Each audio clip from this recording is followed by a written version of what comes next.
الحمدللہ رب العالمین والعاقبۃ للمتقین والصلاة والسلام علی اشرف الانبیاء والمرسلین وعلی آلہ وصحبہ اجمعین اما بعد فاعوذ باللہ السمیع العلیم من الشیطان الرجیم بسم اللہ الرحمن الرحیم وَيَسْأَلُونَكَ عَنْ ذِي الْقَرْنَيْنِ قُلْ سَأَتْلُو عَلَيْكُم مِّنْهُ ذِكْرًا صدق اللہ العظیم۔ اللہم صلی علی محمد وعلی آل محمد کما صلیت علی ابراہیم وعلی آل ابراہیم انک حمید مجید۔ اللہم بارک علی محمد وعلی آل محمد کما بارکت علی ابراہیم وعلی آل ابراہیم انک حمید مجید۔ رب اشرح لی صدری ویسر لی امری واحلل عقدۃ من لسانی یفقہوا قولی۔ محترم ناظرین کرام، بزرگان دین اور میری عزیز ماؤں بہنوں بھائیوں، السلام علیکم ورحمۃ اللہ وبرکاتہ۔ میں آپ کا میزبان عبدالوہاب آپ کو پروگرام گفتگو کے اندر خوش آمدید کرتا ہوں۔ ناظرین، اس دفعہ جو فلسطین کا سفر ہوا، اس سفر کے اندر ایک نئی جگہ جانے کا ارادہ کیا تھا اور اللہ تعالیٰ نے اس کو وجود عطا فرمایا، اور وہ جگہ حائفہ، جس کو حائفہ کہا جاتا ہے، اور وہاں جانے کا مقصد یہ تھا کہ وہاں پر ایک دریا ہے جس کو بحر طبریہ کہا جاتا ہے یا تائبیریہ کہا جاتا ہے۔ اس جگہ کو بھی تائبیریہ کہا جاتا ہے، اس کی وجہ سے اس نہر کو طبریہ یا تائبیریہ کہا جاتا ہے، عربی میں طبریہ کہا جاتا ہے۔ تو اس کا بھی ارادہ تھا دیکھنے کا کہ وہ جگہ جہاں پر یاجوج ماجوج جو ہیں وہ جب ظاہر ہوں گے اور نکلیں گے تو وہ اس مقام پر آئیں گے اور اس نہر کا پانی پئیں گے۔ تو لہذا اس حوالے سے اس سفر کے اندر کافی چیزیں، یعنی اس تائبیریہ کے اندر خاص طور پر جو بہائی فرقے کا جو مرکز ہے اس کو بھی دیکھنے کا موقع ملا، اور بہائی فرقے کے بارے میں بھی، جو مذہب ہے بہائی مذہب، اس کے بارے میں بھی جاننے کا موقع ملا۔ انشاءاللہ وہ میں اگلے ویک میں آپ حضرات کے سامنے اس کو تفصیل کے ساتھ بیان کر دوں گا۔ پھر ایک اور مذہب ہے دروز، اس کے مرکز بھی جانے کا، اور وہاں پہ حضرت شعیب علیہ السلام کا جو مزار ہے اور اس جگہ پہ انہوں نے اپنا مرکز بنایا ہوا ہے، اس جگہ جانے کا بھی الحمدللہ اتفاق ہوا۔ اتفاق تو نہیں کہہ سکتے، ارادے کے ساتھ گئے تھے۔ تو اسی طریقے سے میدان حطین، جہاں پر صلاح الدین ایوبی اور جو رچرڈ دا لائن ہارٹ، اس کی جو جنگ ہوئی تھی، حطین کا جو میدان ہے وہاں پہ بھی جانے کا موقع ملا۔ تو الحمدللہ کئی نئی جگہ دریافت کی اور وہاں پر الحمدللہ زیارت کی۔ تو آج میں آپ حضرات کے سامنے یہ جو طبریہ ہے، نہر طبریہ، اس کے حوالے سے گفتگو کروں گا۔ اس کا تھوڑا سا پس منظر بتا دوں۔ یاجوج ماجوج کو سمجھنے سے پہلے آپ حضرات کو ذوالقرنین کے بارے میں سمجھنا ہوگا۔ تو مختصراً آج میں اس موضوع پہ آپ حضرات کے سامنے اپنے خیالات کا اظہار کر دیتا ہوں۔ قرآن پاک میں اللہ رب العزت نے ذوالقرنین کا تذکرہ فرمایا، وَيَسْأَلُونَكَ عَنْ ذِي الْقَرْنَيْنِ، کہ وہ آپ سے سوال کرتے ہیں ذوالقرنین کے بارے میں۔ ناظرین، یہ یہودی حضور کے پاس آئے مدینہ منورہ میں، کیوں انہوں نے سوال کیا ذوالقرنین کے بارے میں؟ ذوالقرنین سے ان کی کیا رشتہ داری ہے؟ ذوالقرنین کے حوالے سے ان کو کیا علم تھا جو حضور اکرم صلی اللہ علیہ وسلم سے پوچھنا چاہتے تھے؟ ایک تو وہ حضور اکرم صلی اللہ علیہ وسلم کا امتحان لے رہے تھے علمی طور پر، کہ اگر یہ نبی ہوں گے تو ظاہر سی بات ہے جو ہماری کتابوں میں جو تذکرہ موجود ہے ذوالقرنین کے حوالے سے، اور ذوالقرنین جو بادشاہ تھا، تو اگر تو یہ اللہ کے نبی ہیں تو ان کے پاس یہ علم ہوگا، اگر نہیں ہے تو پھر کہاں سے ہوگا؟ تو ایک طرح سے علمی طور پہ آپ کا محاسبہ کرنا چاہتے تھے، لیکن ان کے شاید اس بات کا یقین نہیں تھا ان کو کہ اللہ کے رسول صلی اللہ علیہ وسلم اللہ کے نبی ہیں اور آخری نبی ہیں۔ تو وہ وَيَسْأَلُونَكَ عَنْ ذِي الْقَرْنَيْنِ، کہ وہ آپ سے ذوالقرنین کے بارے میں سوال پوچھتے ہیں۔ ناظرین، یہ ذوالقرنین کون تھے؟ قرآن کہتا ہے قُلْ سَأَتْلُو عَلَيْكُم مِّنْهُ ذِكْرًا إِنَّا مَكَّنَّا لَهُ فِي الْأَرْضِ وَآتَيْنَاهُ مِنْ كُلِّ شَيْءٍ سَبَبًا،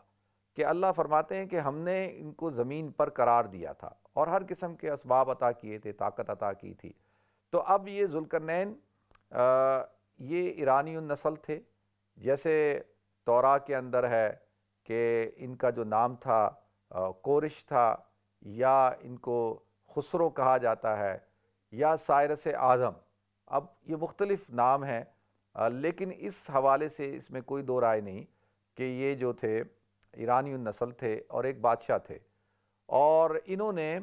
یہ جو ایران ہے نا ناظرین، اس کا جو پرانا نام ہے، اس کو تو جیسے ہم تو پرشیا کہتے ہیں یا فارس کہا جاتا ہے، اور اگرچہ یہ کیا تھا، یہ پارس تھا۔ الف لام میم غلبت الروم فی ادنی الارض من بعد غلبہم سیغلبون، تو جو رومن امپائر اور پرشین امپائر، تو اس وقت میں یہ پرشین امپائر جو بنی ہے، اس پرشین امپائر کے جو بنانے والے ہیں، جو قائم کرنے والے ہیں، وہ یہ ذوالقرنین ہیں۔ ان کو سائرس آدم بھی کہا جاتا ہے اور خسرو بھی کہا جاتا ہے، تو لہذا ناظرین خسرو ان کا لقب ہے۔ اب یہ ذوالقرنین ان کو کیوں کہا جاتا ہے؟ اس لیے کہ ان کی جو حکومت تھی وہ مشرق اور مغرب یعنی شمال اور جنوب ہر طرف ان کی حکومت قائم ہو گئی تھی، اور بعض حضرات انہی کو سکندر اعظم کہتے ہیں۔ اب سکندر اعظم یہ ہیں یا ذوالقرنین اور سکندر اعظم میں فرق ہے، یہ تو اتنی زیادہ اس میں یہ جو قدیم جو علماء تھے وہ تو سکندر اعظم اور ذوالقرنین کو ایک ہی تصور کرتے تھے، لیکن جو جدید علماء ہیں وہ کہتے ہیں نہیں، سکندر اعظم ایک الگ شخصیت تھا اور ذوالقرنین ایک الگ شخصیت ہے۔ تو لہذا ذوالقرنین کون ہے ناظرین؟ اور یہ میں نے عرض کر دیا کہ اس نے یہ جو اصفہان کا جو ایریا ہے یا پارس کا جو ایریا ہے، اس ایریے کو جو دو سلطنتیں تھی بڑی، ان دونوں کو یکجا کر دیا تھا اور ایک کر کے پھر اس کی اپنی ایک عظیم سلطنت قائم کی، اور عظیم سلطنت قائم کرنے کے بعد پھر یہ دنیا کو فتح کرنے کے لیے نکلے۔ تو اچھا، یہودی کیوں حضور اکرم صلی اللہ علیہ وسلم سے سوال پوچھ رہے ہیں ذوالقرنین کے بارے میں؟ وہ اس لیے کہ اب ذوالقرنین نے جو بخت نصر تھا 586 قبل مسیح،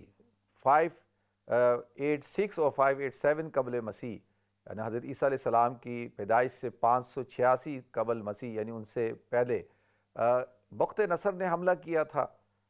مسجد اقصیٰ میں بیت المقدس کے اوپر، اور ہیکل کو بالکل تباہ و برباد کر دیا، اور جو تابوت سکینہ تھا اس کو لے گیا اور اس کی بے حرمتی کی، اور اسی طریقے سے کئی لاکھ یہودیوں کو قتل کر دیا اور کئی لاکھ یہودی کو دربدر کر دیا اور اپنے ساتھ بھی عراق لے گیا۔ تو لہذا اس حوالے سے یہ بڑا سخت دور تھا یہودیوں کے اوپر۔ تو اس کے کچھ عرصے بعد، اور یہ جو ذوالقرنین ہے اس کا بھی جو عروج کا زمانہ ہے وہ بھی انہی کے کچھ 5-6 سال بعد اور قبل کا ہی زمانہ ہے، یعنی ان کا دور بھی وہی ہے۔ تو انہوں نے جو ہے پھر ان کو یہودیوں کو یروشلم آنے کی اجازت دی، بیت المقدس آنے کی اجازت دی، اور ہیکل کو تعمیر کیا اور ان کو وہاں پر جو ہے وہ اجازت دی، اور وہ جو قافلہ آیا تھا حضرت عزیر علیہ السلام کے ساتھ، اور وہ میں نے آپ حضرات کے سامنے ایک دفعہ پورا حضرت عزیر کا بیان کیا تھا۔ تو یہ جو اجازت دی دوبارہ یہودیوں کو بیت المقدس میں یا فلسطین میں آباد ہونے کی، وہ ذوالقرنین نے دی تھی۔ تو لہذا اس وجہ سے ان کے ہاں بڑا ذوالقرنین کا ایک کانسیپٹ ہے، اس سے بڑی عقیدت ہے، محبت ہے، اس کو بہت رسپیکٹ کرتے ہیں۔ تو لہذا اب انہوں نے اسی وجہ سے انہوں نے ذوالقرنین کے حوالے سے حضور اکرم صلی اللہ علیہ وسلم سے سوال پوچھا۔ تو لہذا ناظرین، اب یہ ذوالقرنین، میں جو آپ کو پس منظر بتا رہا ہوں نا، یہ نہر تبریہ یا بحر تبریہ تک پہنچانے کے لیے کہ بھائی بحر تبریہ بیان کرنا ہے، اصل میں یاجوج ماجوج کو بیان کرنا ہے، اس لیے ذوالقرنین کو بیان کر رہا ہوں۔ تو یہ جو ذوالقرنین ہے، یہ قرآن میں سورہ کہف میں ان کا پورا تذکرہ ہے۔ حتیٰ اذا بلغ بین السدین وجد من دونہما قوما لا یکادون یفقہون قولا قالوا یا ذا القرنین ان یاجوج و ماجوج مفسدون فی الارض، کہ یہ جب ایک جگہ پہنچے، دو بڑے بڑے پہاڑی جو درے تھے اس جگہ پہ پہنچے، تو وہاں پر حتیٰ اذا بلغ بین السدین وجد من دونہما قوما، وہاں پر انہوں نے ایک قوم کو پایا۔ اچھا، قوم کو پایا یا ان کو فتح کر لیا، اور وہ ان کی بات چیت کو نہیں سمجھتے تھے۔ قرآن کہتا ہے کہ ایک دوسرے کے زبان کو نہیں سمجھتے تھے۔ انہوں نے کسی طریقے سے ذوالقرنین سے کہا قالوا یا ذا القرنین ان یاجوج و ماجوج مفسدون فی الارض، کہ یاجوج اور ماجوج نے جو ہے زمین پر فساد پھیلایا ہوا ہے، آئے دن جو ہے یہ آتے ہیں، حملہ کرتے ہیں اور ہمیں تباہ و برباد کر کے چلے جاتے ہیں، ہماری عورتیں اٹھا کے لے جاتے ہیں، بچوں کو غلام بنا لیتے ہیں، ہماری کھیتیاں برباد کر دیتے ہیں، ہماری اجناس کو لے جاتے ہیں، مال مویشی لے جاتے ہیں، تو ہم ان سے بہت تنگ ہیں۔ تو آپ ایسا کریں کہ ایک بند باندھ دیں، صد ایک کوئی ڈیم بنا دیں، تو ہم آپ کو خراج دیا کریں گے، ہم آپ کو اس کی پیمنٹ کر دیں گے جب جیسے جیسے ہمارے پاس مال آتا جائے گا۔ تو انہوں نے کہا نہیں، مجھے تمہارے مال کی ضرورت نہیں ہے، بس تم مجھے افرادی قوت مہیا کر دینا۔ یہ قرآن کے اندر اللہ تعالیٰ نے پورا تذکرہ کیا ہے، تو میں جو ہے وہ اس کو تعمیر کر دیتا ہوں۔ تو لہذا ناظرین انہوں نے ایک ڈیم بنایا جس کو صد کہا جاتا ہے، اور وہ تعمیر کر دیا۔ تو یہ پس منظر ہے، یاجوج ماجوج حملہ کرتے تھے اور تباہی و بربادی پھیلاتے تھے، ان سے حفاظت کے لیے ایک ڈیم بنایا گیا۔ اچھا، اب وہ ایک دیوار بنا دی گئی اور ایک سد بنا دی گئی، اور وہ دیوار اور وہ سد اور وہ ڈیم جو ہے وہ، اچھا ڈیم ہمارے ہاں دیکھیں نا، ڈیم کیا ہوتا ہے کہ جو درے ہوتے ہیں پہاڑوں کے، اس کے درمیان سے جو نہر یا دریا بہ رہا ہوتا ہے، تو اس کے اوپر ایک بڑی سی دیوار، بہت بڑی، جیسے آپ حضرات نے بہت سارے جو ہمارے کشمیر کے رہنے والے ہیں انہوں نے تو منگلہ ڈیم دیکھا ہوگا نا، میں نے بھی دیکھا ہے، تو کتنی بڑی ایک دیوار ہوتی ہے۔ تو اس طرح کی دیوار اس نے جو ہے وہ قائم کر دی تاکہ یاجوج ماجوج جو ہے فساد نہ پھیلا سکیں۔ تو یہ تو تھوڑا سا ذوالقرنین کے حوالے سے ہو گیا۔ ناظرین یاجوج ماجوج کون ہے؟ حضور اکرم صلی اللہ علیہ وسلم کی حدیث ہے، امام بخاری رحمۃ اللہ علیہ نے، امام مسلم رحمۃ اللہ علیہ نے اس کو بیان کیا ہے، متفق علیہ حدیث ہے، کہ جس کو ہم حدیث احسان بھی کہتے ہیں، کہ جس میں حضرت جبریل علیہ السلام آئے، پہلے آپ سے ایمان کے بارے میں سوال پوچھا، اسلام کے بارے میں سوال پوچھا، احسان کے بارے میں سوال پوچھا، پھر آپ نے حضور اکرم صلی اللہ علیہ وسلم سے پوچھا کہ اشراط الساعہ یعنی متی الساعہ، قیامت کب آئے گی؟ تو حضور نے فرمایا کہ جتنا علم تمہیں اتنا ہی مجھے علم ہے۔ تو پھر علامات قیامت کے حوالے سے ایک علامات ہیں علامات صغریٰ، اور ایک علامات ہیں علامات کبریٰ۔ تو علامات صغریٰ جو ہیں وہ تو کثیر ہیں، اور کئی احادیث میں مختلف قسم کی علامتیں آئی ہیں، لیکن علامات کبریٰ کیا ہیں؟ علامات کبریٰ کے اندر جو ہے وہ دھوئیں کا ہے، دھواں آئے گا، پھر جو ہے یہ یاجوج ماجوج کا فتنہ ہوگا، پھر آگ کا نکلنا، پھر سورج کا مشرق سے طلوع ہونا، اسی طریقے سے دابۃ الارض کا، یہ ساری چیزیں ہوں گی ناظرین۔ اور اب ان میں سے ایک بڑا فتنہ جو ہے وہ یاجوج ماجوج کا فتنہ ہے۔ حضور اکرم صلی اللہ علیہ وسلم نے ارشاد فرمایا کہ یاجوج ماجوج کیا ہے، کہ وہ صبح سے لے کے شام تک جو ہے اس دیوار کو چاٹ رہے ہیں، کھودنے کی کوشش کر رہے ہیں، صبح سے لے کے شام تک لگے رہتے ہیں، اور شام کو جب تھوڑا سا اس میں شگاف ڈال دیتے ہیں تو کہتے ہیں اچھا اب ہم یہ کام کل کریں گے، کل ختم کریں گے۔ جب صبح آتے ہیں تو دوبارہ وہ اسی حالت میں ہوتی ہے۔ تو اسی طریقے سے وہ مستقل طور پر لگے ہوئے ہیں، اس کو سوراخ ڈالنے کی یا گرانے کی کوشش کر رہے ہیں، لیکن کامیاب نہیں ہو رہے۔ ایک دفعہ حضور اکرم صلی اللہ علیہ وسلم نے ارشاد فرمایا کہ قیامت کے قریب جو ہے وہ اس کے اندر وہ سوراخ کر دیں گے، اور پھر اس سوراخ سے جو ہے وہ اس کو توڑ کے پھر وہ زمین پہ پھیل جائیں گے اور فساد مچائیں گے۔ حضور اکرم صلی اللہ علیہ وسلم کے ایک صحابی ہیں حضرت تمیم داری رضی اللہ تعالیٰ عنہ، اور وہ حدیث دجال جو اکثر اس کا پس منظر جو بیان کیا جاتا ہے اس میں حضرت تمیم داری رضی اللہ تعالیٰ عنہ کا بھی تذکرہ ہوتا ہے، کہ وہ ایک دفعہ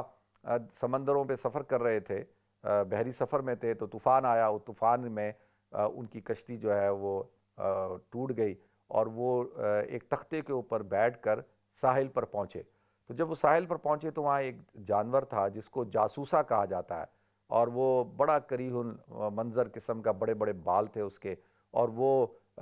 شیر کی طرح تھا، لمبا چوڑا، اور وہ اس کے پیچھے گئے۔ تو وہ ایک جگہ پہ پہنچے تو وہاں پر ایک شخص تھا جو بڑا کریہ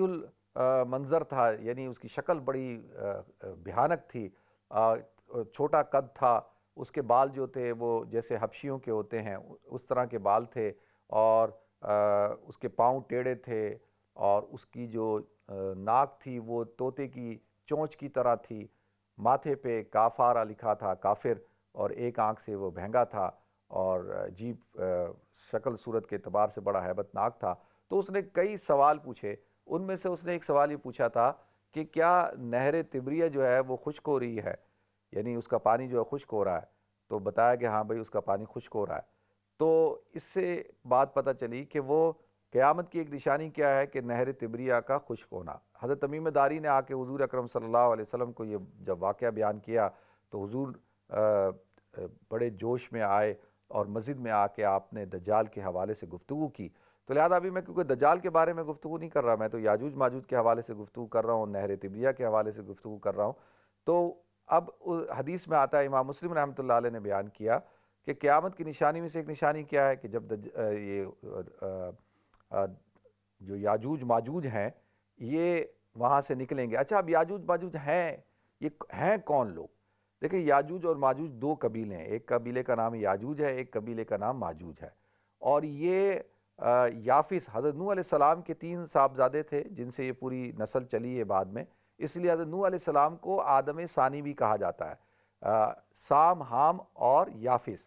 یہ جو سامی نسل ہے یہ قوم سمود، قوم عاد، حضرت ابراہیم علیہ السلام بھی ان میں سے تھے، اور یہ یافس جو کی نسل سے یہ سارے شمالی ایشیا کے لوگ، آپ اس میں ان کو شامل کر لیں، یہ جو چائنیز ہیں اور اسی طرح سے منگول ہیں۔ جب جنگیز خان کا فتنہ تھا نا، تو اس وقت بہت سارے علماء کہتے تھے کہ بھئی یہ وہ جو یاجوج ماجوج کا تذکرہ ہے نا قرآن میں، تو یہ یاجوج ماجوج ہیں، جنگیز خان کو کہا کرتے تھے، یعنی اس کی نسل کو۔ وہ بھی اسی طرح جھنڈ کے جھنڈ اور مجمع کا مجمع اور کثیر تعداد میں حملہ کرتے تھے بستیوں پہ، اور ان کو ختم کر کے اور تیزی کے ساتھ جو ہے وہ غائب ہو جاتے تھے۔ تو اس زمانے میں تو یہ بات مشہور ہوگی کہ بھئی یہی یاجوج ماجوج ہیں۔ تو لہذا ناظرین، یہ جو علاقے ہیں، ان علاقوں کے اندر جو ہے یہ یاجوج ماجوج کی جو نسل ہے یہ وہاں پر۔ اچھا،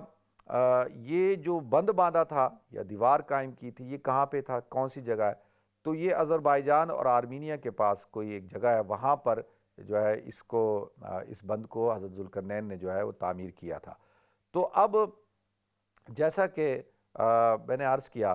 کہ قیامت کی نشانیوں میں سے یہ ساری جب نشانیاں ظاہر ہوں گی تو دجال کا فتنہ ظاہر ہو جائے گا۔ جب دجال کا فتنہ ظاہر ہوگا تو دجال جو ہے وہ 40 دن تک زمین پر رہے گا۔ اس کا پہلا دن جو ہے وہ 1 سال کے بقدر ہوگا، دوسرا دن 1 مہینے کے بقدر، تیسرا دن 1 ہفتے کے بقدر، اور باقی دن جو ہے اس کے نارمل ہوں گے اور پوری زمین کے اندر پھیل جائے گا۔ اور پھر اسی طریقے سے جو ہے حضرت مہدی علیہ السلام کو اللہ تعالیٰ پیدا فرمائیں گے۔ وہ تو پیدا ہو چکے ہوں گے، ان کا ظہور ہوگا اور ان کے ہاتھ پر بیعت ہوگی، اور پھر اس طریقے سے وہ لشکر لے کے نکلیں گے۔ تو اب جب لشکر لے کے نکلیں گے اور اسی طریقے سے جو ہے وہ حضرت عیسیٰ علیہ السلام اللہ تعالیٰ ان کو نازل فرمائیں گے، جو دمشق ہے اس کی جامع مسجد ہے، اس کے مینارے کے پاس آپ اتریں گے اور نماز کی جماعت بالکل تیار ہوگی، آپ آ کر امامت کریں گے اور پھر اس لشکر کی قیادت کریں گے، اور اس لشکر کے ذریعے سے جو ہے وہ کس کو آپ قتل کریں گے؟ آپ دجال کو قتل کر دیں گے، اور دنیا کے اندر جو ہے سارے مذہب ختم ہو جائیں گے، اور حضرت عیسیٰ علیہ السلام بتا دیں گے نصارہ کو کہ بھئی تم نے مجھے خدا بنایا، خدا کا بیٹا بنایا، میں نے تو تمہیں نہیں کہا تھا، تو لہذا خنزیر کو قتل کریں گے۔ اس طریقے سے آپ جو ہے وہ عیسائیت جو ہے وہ تو ضم ہو جائے گی، سارے کے سارے مسلمان ہو جائیں گے، اور جو یہود ہیں ان کے بارے میں ہے کہ وہ اس طریقے سے جو دجال کا ساتھ دیں گے، اور پھر ایک درخت غرقد جو ہے وہ انہوں نے قائم کیا ہوا ہے، اس کے بارے میں وہ کہتے ہیں کہ یہ ہماری حفاظت فرمائے گا، تو وہ درخت بتائے گا کہ جی میرے پیچھے جو ہے یہودی چھپا ہوا ہے۔ تو لہذا اس طریقے سے وہ جنگ ہوگی، اور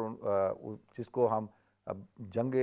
عظیم کہتے ہیں، الملحمۃ العظمیٰ جس کو کہا جاتا ہے۔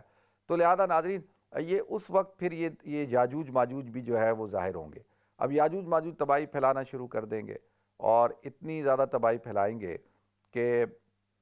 پھر یہ آسمانوں، یعنی کہیں گے کہ بھئی ہم نے تو دنیا فتح کر لی ہے، اور پھر یہ تیر برسائیں گے کس طرف؟ آسمان کی طرف، اور اللہ تعالیٰ ان تیروں کو واپس بھیجے گا خون لگے ہوئے۔ تو یہ بڑے خوش ہوں گے کہ بھئی دیکھو ہم نے تو اب زمین کے اندر بھی لوگوں کو ختم کر دیا، آسمان پہ بھی جو لوگ بستے تھے ان کو ختم کر دیا، اور یہاں تک کہ خدا کو بھی مار دیا۔ اسی دوران جو ہے ناظرین ان کو ایک بیماری ہوگی، آتا ہے کہ ان کی بغل میں ایک دانہ نکل آئے گا، ایک پھوڑا یا پھنسی، اور اس کی وجہ سے یہ بیمار ہوں گے اور یہ مرنا شروع ہو جائیں گے، اور کثیر تعداد کے اندر جو ہے یہ مر جائیں گے۔ پوری زمین کے اوپر ان کی لاشیں بکھری ہوئی ہوں گی اور بدبو پھیل رہی ہوگی، اور اس طریقے سے جو ہے وہ اللہ تعالیٰ پھر آسمان سے ایک پرندوں کو بھیجیں گے جو بڑی بڑی چونچوں والے ہوں گے، اور ان کے وہ جیسے گدھ ہوتے ہیں نا، گدھوں کی طرح ہوں گے، اور وہ آ کے جو ہے وہ ان کو کھا جائیں گے، اور پھر اللہ تعالیٰ بارش برسائیں گے، اور سارا یہ جو ان کا گند ہے وہ ختم ہو جائے گا۔ تو لہذا ناظرین، یہ یاجوج ماجوج کا فتنہ اور اس فتنے کی جو ہے اس طرح سے جو ہے اس کی سرگوبی ہوگی اور یہ ختم ہوگا۔ تو لہذا ناظرین یہ اب یہ جو ہم جب گئے جس علاقے کے اندر حائفہ اور اس کے بعد جو طبریہ ہے، یہ طبریہ جو ہے اس کو طبری کیوں کہتے ہیں؟ یہ دیکھیں جیسے اگستس جو رومن جو گورنر تھا جب حضرت عیسیٰ علیہ السلام کو جب سولی پہ چڑھایا گیا بقول کرسچنوں کے، ہمارے نزدیک تو برفع اللہ علیہ، اللہ تعالیٰ نے ان کو آسمانوں پہ اٹھا لیا، تو اس وقت جو گورنر تھا رومن اس کو اگستس کہتے تھے، اور اس علاقے کا جو گورنر تھا اس کو تائبرس کہتے تھے یا تبرس کہتے تھے، تو اسی کی طرف نسبت کرتے ہوئے اس کو طبری کہا جاتا ہے عربی میں، اور تائبیریہ کہا جاتا ہے۔ تو لہذا یہ بہت ہی خوبصورت علاقہ ہے، اور ہم لوگ وہاں گئے اور بڑا مزہ آیا، شام کا ٹائم تھا اور بڑا خوبصورت منظر تھا، اس پانی سے ہاتھ بھی دھوئے اور اس پانی میں پاؤں بھی رکھا۔ تو امام مسلم رحمۃ اللہ علیہ نے بیان کیا کہ جب یہ یاجوج ماجوج نکلیں گے تو اتنی کثیر تعداد میں ہوں گے کہ ان کا پورا جو لشکر ہوگا پہلے وہ آئے گا اور اس پانی کو پیے گا، اور بالکل پی کے جو ہے وہ خشک کر دے گا، یعنی جو آخری جو لشکر ہے جب وہ پہنچے گا تو ان کے لیے پینے کے لیے پانی نہیں ہوگا، یعنی اس قدر ایسے لوگ ہوں گے کہ جو چیز ملے گی اس کو پی جائیں گے، جو چیز ملے گی کھانے کی، کوئی چیز بھی ہو، کوئی حیوانات کسی قسم کے ان کو کھا جائیں گے۔ جیسے دیکھیں یہ جو علاقہ ہے، اس علاقے کے لوگ جو ہیں خاص طور پہ چائنا کے لوگ ہیں، آپ دیکھیں یہ کہتے ہیں زمین پہ ہر ہلنے والی چیز یہ کھا لیتے ہیں، چاہے وہ سانپ ہوں، بچھو ہوں، کتے ہوں، بلیاں ہوں۔ باقاعدہ کوریا کے اندر تو بڑے شوق سے کتے کا گوشت کھایا جاتا ہے، بڑا قیمتی بھی ہوتا ہے۔ تو لہذا یہ وہ پانی جب پی لیں گے تو بعد والوں کے لیے پانی بھی نہیں بچے گا، یعنی اس کثیر تعداد کے اندر یہ ہوں گے۔ تو اس علاقے کے اندر یہ نہر قائم ہے اور اس کو نہر طبریہ کہا جاتا ہے۔ تو ناظرین یہ قیامت کی نشانیاں ہیں، اللہ تعالیٰ مجھے آپ کو ہم سب کو قیامت کے جو بڑے بڑے فتنے ہیں، خاص طور پہ جو فتنہ اکبر ہے دجال کا، اس سے اللہ تعالیٰ ہماری حفاظت فرمائے۔ حضور اکرم صلی اللہ علیہ وسلم نے ارشاد فرمایا کہ دیکھو یہ جو قیامت کی نشانی ہے نا، چاہے وہ دابۃ الارض ہو، چاہے وہ یاجوج ماجوج ہو، چاہے وہ دجال کا فتنہ ہو، اور چاہے وہ دھوئیں کا ہو، چاہے وہ مشرق سے سورج کے طلوع ہونے کا ہو، تو یہ بڑے بڑے جو فتنے ہیں قیامت کی بڑی 10 علامات ہیں، انشاءاللہ کسی اور موقع پہ ان کو تفصیل کے ساتھ آپ حضرات کے سامنے پیش کروں گا۔ تو حضور اکرم صلی اللہ علیہ وسلم نے پناہ مانگی، اور ان سب فتنوں میں سب سے بڑا فتنہ جو ہے فتنہ دجال ہے، اور جس کو قرآن کیا کہتا ہے، اللہم انی حدیث میں آتا ہے دعا، اور قرآن کے اندر سورہ کہف پڑھنے کے بارے میں ہے نا کہ اس کے اندر تذکرہ ہے پورا ان بڑے بڑے فتنوں کا، اسی لیے کہا گیا ہے کہ جو شخص سورہ کہف کی تلاوت کرتا ہے وہ دجال کے فتنے سے محفوظ رہے گا، اور ہر جمعے اور پوری سورہ کہف پڑھ لیں، یا شروع کی 10 آیتیں یا آخری کی 10 آیتیں پڑھ لیں، یعنی 10 آیتیں شروع کی آخری کی 10 آیتیں پڑھیں تو آپ دجال کے فتنے سے جو ہے محفوظ ہو جائیں گے۔ تو حضور نے فرمایا کہ میری امت میں ایک زمانہ ایسا آئے گا کہ لوگ دجال کا تذکرہ نہیں کریں گے، تو لہذا ممبروں سے اس کا تذکرہ نہیں ہوگا، تو اس کا تذکرہ کریں تاکہ لوگوں کو متنبہ کریں اور ان کو کہیں کہ وہ تیاری کر کے رکھیں کہ جب دجال کا فتنہ آئے تو اللہ تعالیٰ ان کی حفاظت فرمائے۔ تو اللہم انی اعوذ بک من عذاب جہنم واعوذ بک من عذاب القبر واعوذ بک من فتنۃ المسیح الدجال، کہ اللہ تو مجھے دجال کے فتنے سے جو ہے وہ محفوظ رکھ۔ تو یہ دعا بھی کرتے رہنی چاہیے، واعوذ بک من فتنۃ المحیا والممات، کہ اور زندہ کرنے اور موت دینے کے فتنے سے، کیونکہ یہ کیا کرے گا، یہ کہے گا کہ میرے پاس اختیار ہے کہ میں جس کو چاہے موت دوں، جس کو چاہے زندگی دوں، تو لہذا لوگوں کو یہ قتل کرے گا، اور پھر کہے گا کہ اچھا میں زندہ کرتا ہوں۔ تو جب وہ زندہ کرے گا تو حقیقتاً وہ ان لوگوں کو زندہ نہیں کرے گا، جیسے لوگوں کو کہے گا کہ میں اگر تمہارے والدین کو زندہ کر دوں اور ان کو تمہارے سامنے لے آؤں تو کیا تم مجھے اپنا الہ تسلیم کرو گے؟ تو لوگ کہیں گے ہاں۔ تو وہ شیطان جو ہے وہ ان کے والدین کی جو ہے صورتیں بدل کے اس کے سامنے آئیں گے لوگوں کے سامنے۔ تو یہ بہت عظیم فتنہ ہے، اس سے ہمیں پناہ مانگنی چاہیے، اللہ تعالی ہم سب کی حفاظت فرمائے۔ وآخر دعوان الحمدللہ رب العالمین۔